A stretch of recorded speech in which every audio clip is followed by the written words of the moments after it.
Good day everyone. I am April Sabanal, a BLIS third year student of NUNESCOS. For today's video, I am going to discuss Chapter 8, Historical Research. Historical research has much to contribute to library and information science.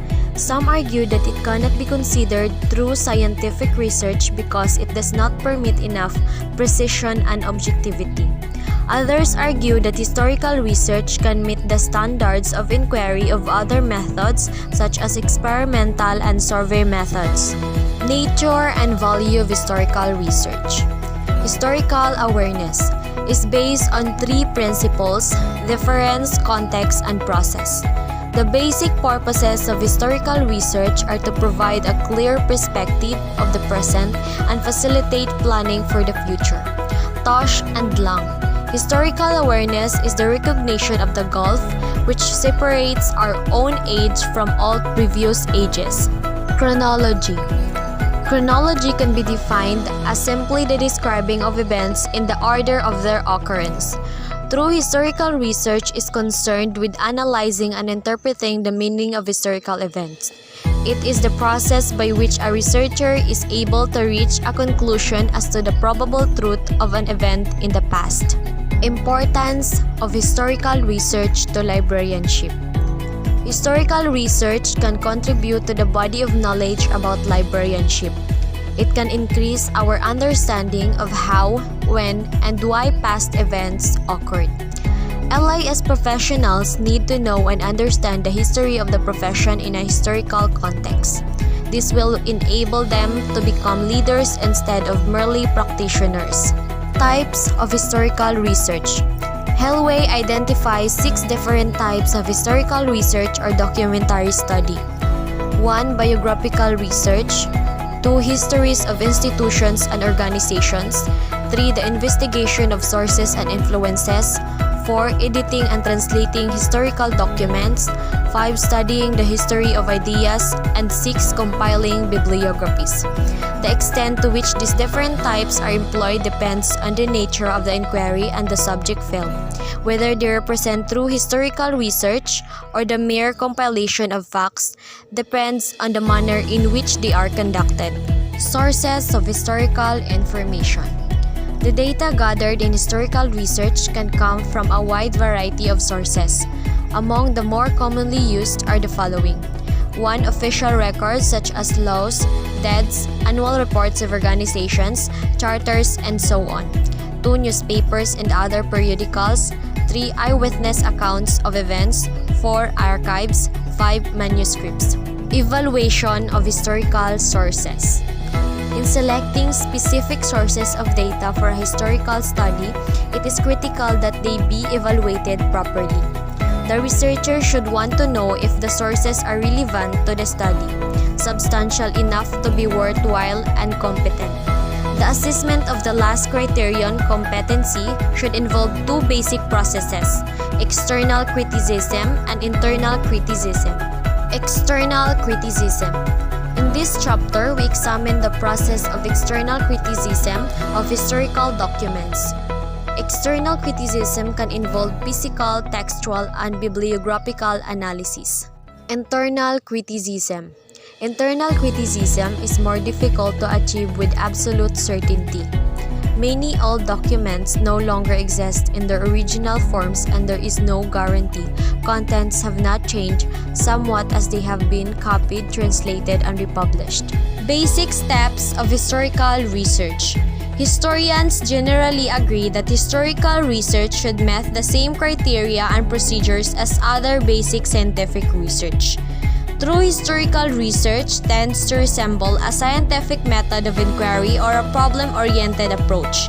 Historical research typically involves the following steps: identification of a problem of historical significance, collection of background information, verification of the authenticity of primary sources, organization and analysis of the pertinent data, interpretation of the findings, or the drawing of conclusions. The hypothesis in historical research. The hypothesis is a natural and useful device in the historical method. Historical research, as well as other types of research, tends to benefit from the incorporation of a hypothesis. The hypothesis provides a basis for considering various factors and synthesizing them into a generalization or conclusion. Causal hypotheses are particularly difficult to establish in historical research. Historical research is ex post facto in nature, and the researcher has no control over the relevant variables. Not all historians agree that consideration of causality and hypothesis is essential to good historical study. Collecting the data. One of the greatest challenges facing the historian is the extent to which his or her research relies on unpublished materials. Many such documents are housed in archives, and the historian should be well versed in how to access archival collections. It is important to note, however, that it is essential to organize the data as systematically as possible. Historians should have a plan for the acquisitions, organization, storage, and retrieval of historical data. Good bibliographic records are critical to the overall process of collecting historical evidence. Electronic files can also facilitate the use of computer software and programs for data analysis. The presentation of findings. In writing a historical report, the researcher should take care to be objective and preserve intellectual honesty. Historical research is often rather subjective in nature and thus relatively susceptible to researcher bias. The report is normally directed to the knowledgeable scholar, and the facts in interpretation should be presented so that the reader can evaluate conclusions in light of documented evidence. Library history. Historical research conducted in library and information science is often called library history. Review of literature suggests that the quality of historical research in library history has improved. There continues to be a need for more historical research that considers libraries and other information systems in broad context. Bibliographical research. Some argue that bibliographical research does not represent true research unless as prescribed by the scientific method of inquiry.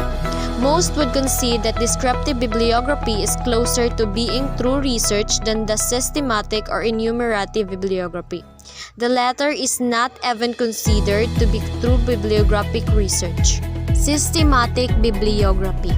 Compilation of systematic or enumerative bibliographies is concerned with the book and other materials as an intellectual entity. Their purpose is to assemble information about individual works into a useful arrangement. The results are one of the following compilations or lists. 1. Universal bibliography. A bibliography that includes everything published or issued in a subject field regardless of date of publication. 2. National bibliography. A bibliography that lists everything published and possibly distributed in a given country. 3. Trade bibliography. A bibliography compiled primarily to aid the book trade by supplying information as to what books are in print or for sale, when, where, and by whom they will published, and their price. 4. Subject bibliography. A bibliography that lists materials relating to a specific topic. Descriptive bibliography. Descriptive bibliography is concerned with the book as a physical entity or material object. It aims to describe the ideal copy or primary document and its variants. This process can be broken down into more specific bibliographical research, including the following. 1. Analytical bibliography, which is concerned with the physical description of the book in order to determine the details of the physical process of its manufacturing. 2. Textual bibliography, which focuses on certain textual variations between a manuscript and the printed book or among various editions. It is more concerned with the author's words than with the physical aspects of the book. 3. Historical bibliography, which deals with the identification of original editions and the placing and dating of individual books. Problems in historical research. A variety of problems are common to most types of research but tend to be particularly important in historical research, including the following. 1. Deciding how much data are enough. 2. Improperly selecting data. 3. Relying too heavily on secondary sources of information. 4. Investigating an overly broad problem. This is difficult to avoid because historical issues tend to be complex. 5. Failing to evaluate adequately the historical data under sources. Summary. There is a reluctance to accord historical conclusions the same logical validity as those of other sciences. This may be because historical research is ex post facto in nature. The criteria for evaluating historical research are much the same as those for other methods of research.